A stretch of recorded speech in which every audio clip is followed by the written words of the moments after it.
All right, we should be live. Welcome out, everybody, to an Endgame Lounge session of a 5 o'clock focus series. You ask yourself, who's this guy on the screen? Well, Steve had to step out of office today for a conference. He's got multiple panels he's moderating, so we at the office are wishing him luck on that.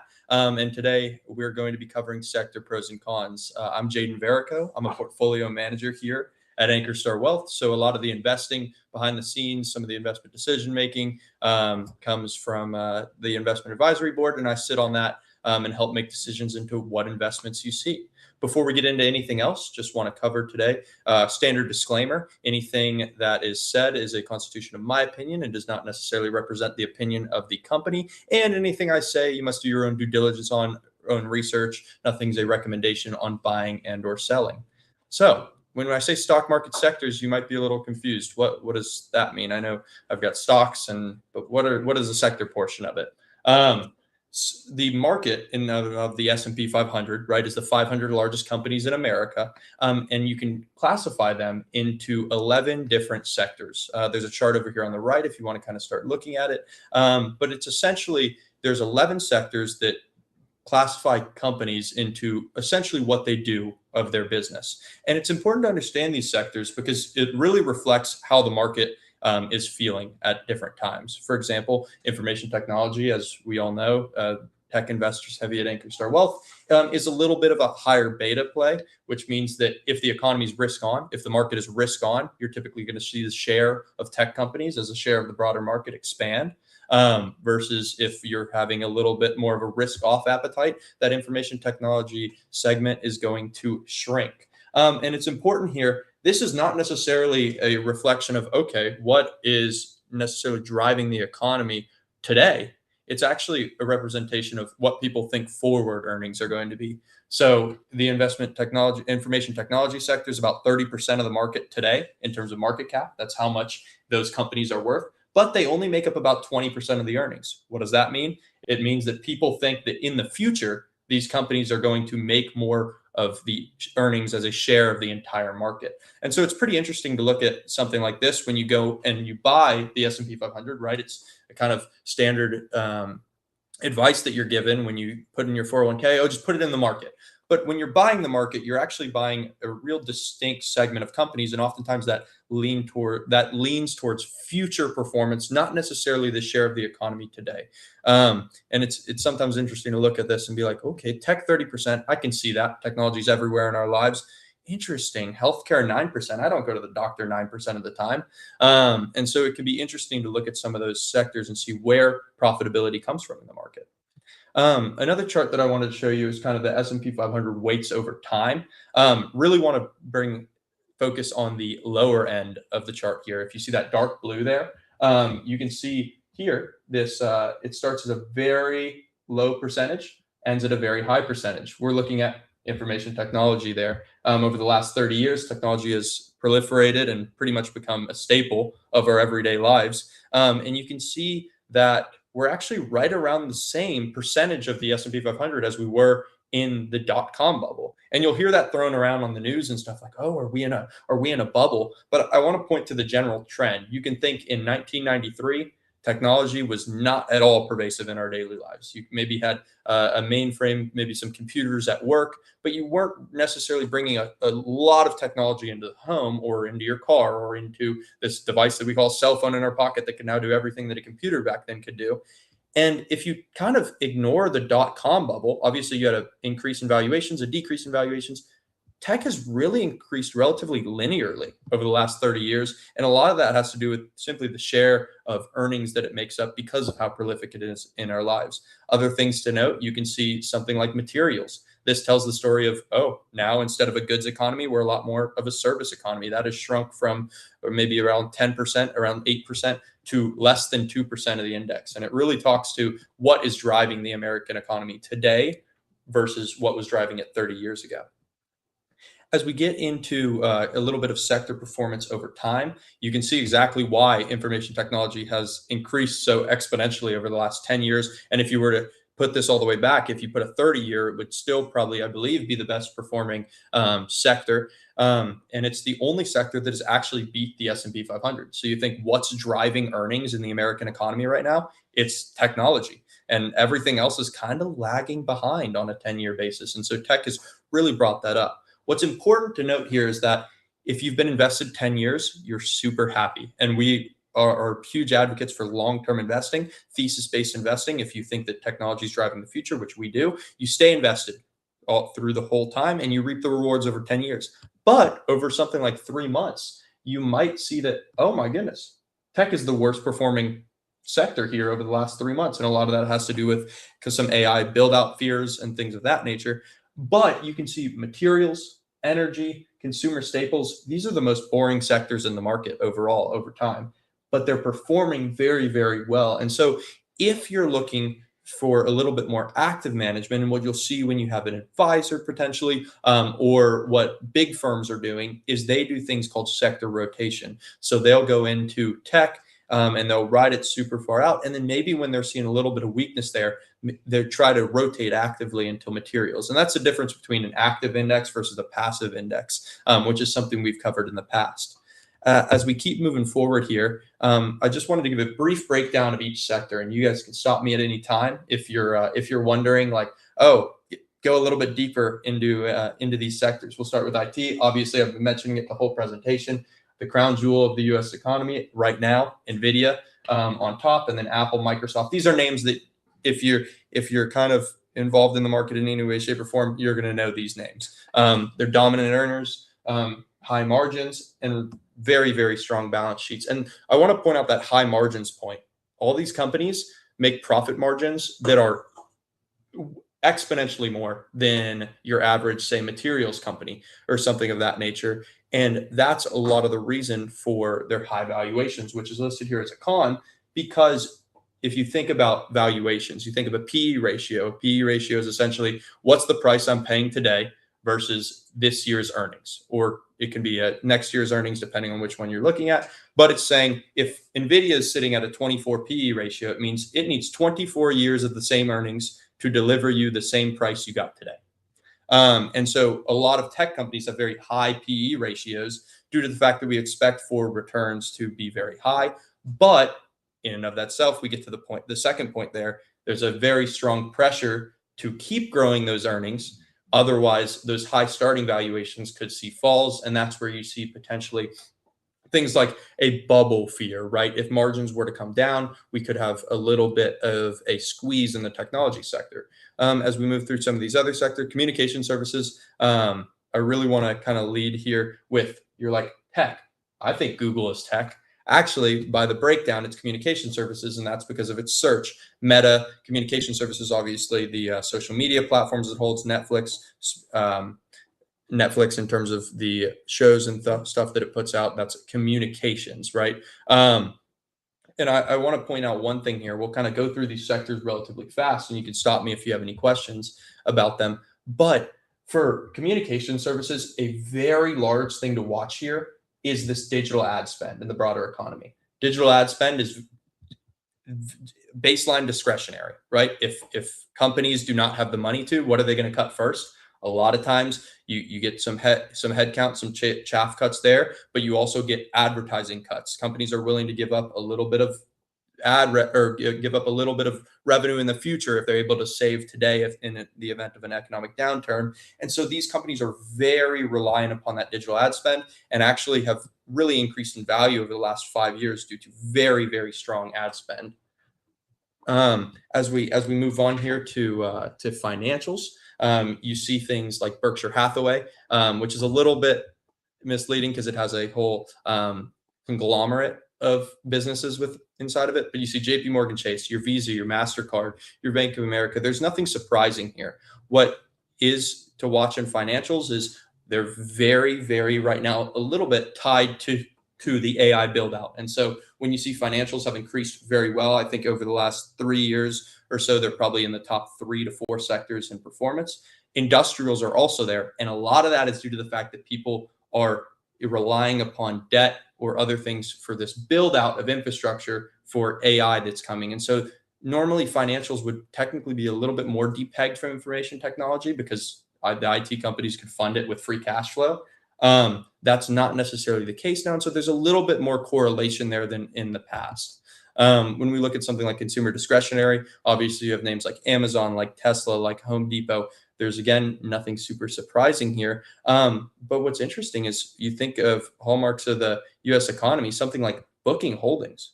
Whoa, Booking Holdings at number 7 on this list. And obviously it'd be much lower on a list of every single S&P 500 company. But it goes to show you that sometimes companies can be valued a lot more than necessarily they are in the public mind.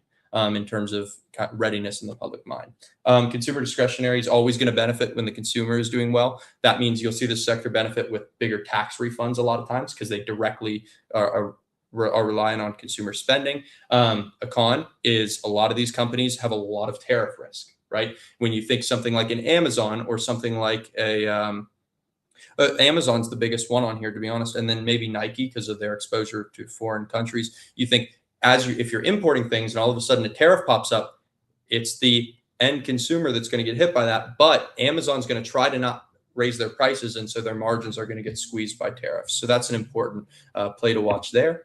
In terms of healthcare, you've got a broad variety here. Healthcare could be anything from, okay, you pay your health insurance on healthcare.gov and it probably goes to United Healthcare, to drug development companies, right? Your health insurance isn't necessarily going to drug development companies, but when you go to the doctor and you get a prescription, all of a sudden your Eli Lilly, your Johnson & Johnson that are maybe making some of the drugs that you are consuming, right, for whatever reason, you're going to see those benefit. And so healthcare is a pretty diverse sector. Something to watch out for is always R&D costs and public sentiment. When we look at something like health insurance or just generally the American healthcare system, there's been more talk recently about trying to cap some of the costs of these things, whether it be drugs or whether it be health insurance, to help the consumer. And that would be a very big headwind in healthcare. And we've seen large drops in some names like UNH and such over the past year because of that sentiment.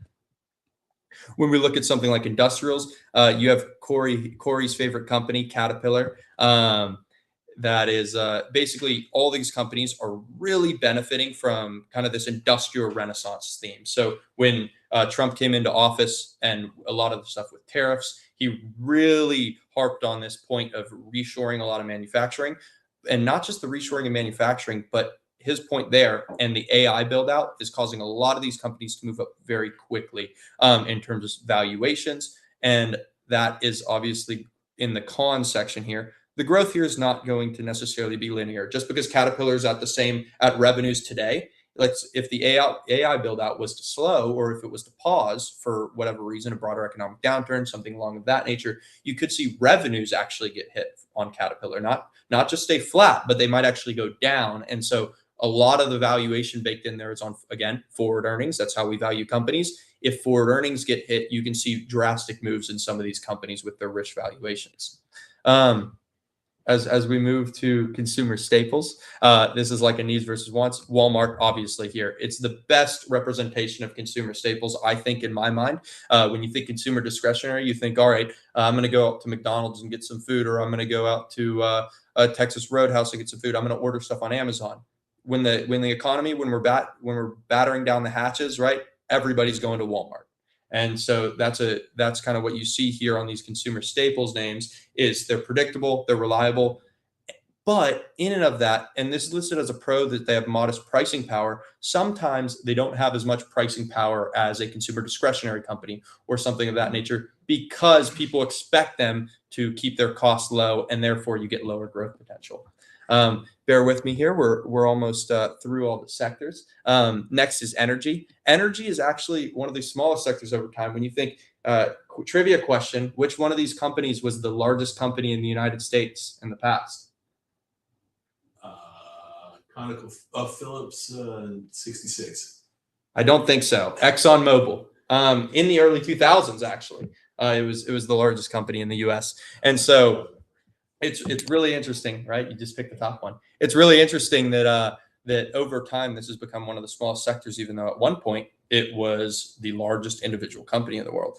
Great thing here, you have high cash flow, and if you're thinking about the AI build out kind of over the next couple of years, as we talk about sector rotation, something like energy could perform quite well over time. That being said, it's commodity dependent and it's very boom bust.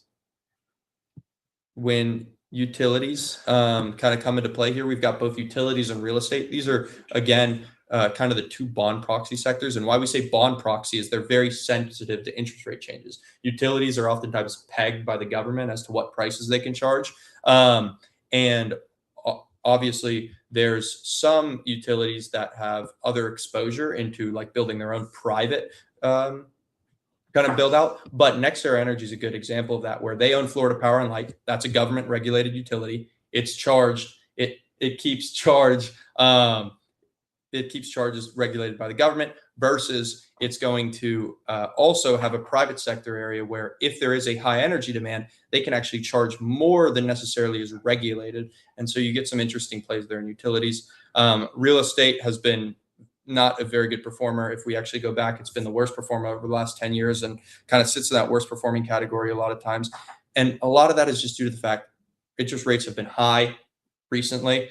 And these are why they're bond proxies, because when you increase the short-term rate, your long-term attractiveness of these looks a little bit lower. As we move on here, we've also got materials. This has been a really interesting sector over the last couple of years, specifically over the last year or so. I'm sure people here have been invested in silver or gold or any of the various other metals. A lot of these metals have structural demand problems or supply problems, where we are producing less than we consume now. And reserves, while they're proven, they're hard to get to. Yields are lower in a lot of the mines, especially for things like copper. And so that's been a very interesting play recently. And they represent real assets. Not only are they hedged against AI disruption, right? Because you think, oh, these things aren't going to necessarily be put out of business by AI. No AI is going to start drilling a new mine. In fact, they probably benefit from AI because a lot of the data centers and such, for example, I don't remember what it is. It's about, you need 20,000 pounds of copper, 20 tons of copper, one of the two, for your average data center. And so you look at things like that and you think, wow, there's a structural supply problem and there's a lot of demand. And when you find things like that, you might look deeper into it and say, this might be an opportunity. As we kind of wrap things up here, just wanted to give a little bit of a summary on the sectors. It's been clear, right, from the very beginning. If we go up to this front chart here, sectors don't perform the same over time. Different sectors are going to perform to different levels during different time frames, right? Obviously, tech over the last 10 years, kind of your best performing sector. It's where your Ankerstar wealth has been invested. But over the last 3 months, it's lagged a little bit as some valuation fears has come into play. And what I want to point out here is if you're trying to time the market, it can be a very hard endeavor. But generally, if you stay invested in the market, you're going to probably, on average, outperform kind of your sectors in and of the whole. And you'll make sure that you catch the top sector, right, by investing in the S&P 500. And that's where the classic advice comes from if you're not looking at it every day, invest in the market, or have somebody who's looking at it every day make these calls for you. And with that, just want to get into if we have any questions. Yeah, I have one. All right. Hopefully I say this right, but what I'm trying to ask is what sub industries make up the IT sector, and why is it high growth and volatile at the same time? Does that make sense? No, that does make sense. It's like these technology companies, you think Google's not going anywhere every day, right? It's a tech company and it's in a different sector as we went over, but it's not going anywhere, right? Apple, people are buying iPhones every single cycle, even though the people have been like, oh shoot, there's not really any improvement. People are buying them, right? And so you see a lot of growth there. Where you see volatility is there's different sectors in tech. So for example, two of the main ones that come to mind for me are software and semiconductors. And this tells literally the perfect story in terms of why tech is volatile. Software over the last 3 months or so, 6 months or so, names are down 40+%. And a lot of that's due to the fear of AI coming in and AI agents being able to replicate what software provides for companies, or if not replicate, drive competition up and drive pricing power down. Versus semiconductors, complete opposite, right? A lot of your semiconductor companies, specifically recently memory companies like Micron, like SanDisk, are up triple-digit percents, even like in the last year, or even in smaller time frames, because of the fact that they're building out the other side of that, right? And so when you get into the sub industries, you'll see a lot of variation, especially in tech, on performance, and it's really due to the kind of the narrative of the day and where we see the future going. Sense. That's why companies carry other ones in the sector, so to speak. The big ones sort of exactly. It's why like pull everyone through and call the numbers. Like yeah, NVIDIA pulls up the bottom. Exactly. NVIDIA over time, right? You have now it's 7% of the index, but of the information technology sector, it's probably even greater of the index, and that performing so well over the last 5 years or so has pulled up your IT companies that aren't doing as well. Any other questions? All right. If there's no other questions today, if you have any questions about stock market sectors or what Ankerstar Wealth does with the sectors and how we can help you navigate the stock market, you can reach out to us at vipservices@ankerstarwealth.com, and we will see you next Thursday for another happy hour, as well as next Monday we have a private client event with Turf ATX. You should see stuff in your emails if you're a client about that, or reach out to us if you want more information.